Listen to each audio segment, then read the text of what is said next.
katika makadirio ya mapato, pesa karibu shilingi bilioni 1 inapatikana kila siku kutokana na biashara ya bodaboda.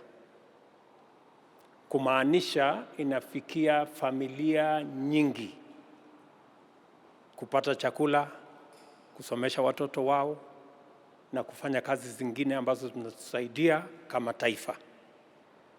Na kwa sababu hiyo ndio tumeweka mpango maalum ya mambo ya bodaboda. Na sio bodaboda peke yake. E-mobility, magari, pikipiki, mabasi pia ambayo itakuwa inatumia stima. Na tumeweka mpango kamili kukabiliana na mambo karibu 4-5. Ya kwanza, kuhakikisha ya kwamba biashara hii ya bodaboda inafanyika katika environment ambayo inaheshimika kama biashara zile zingine zote. Nashukuru kwa mfano gavana wa Nairobi wakati alichukua usukani, kulikuwa na bodaboda karibu 3,000 zilikuwa zimefungiwa pale, akaziondoa zote, akasema kila mtu aende nyumbani na bodaboda yake.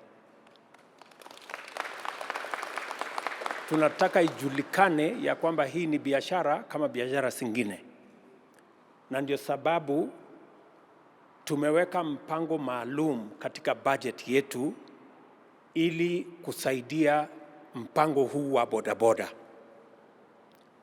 Nia yangu na nia ya serikali ni kuhakikisha ya kwamba kati ya shilingi bilioni 1 inapatikana kila siku. Tunataka pesa zingine ziongezeke, karibu milioni 400 kila siku iende kwa mfuko ya bodaboda.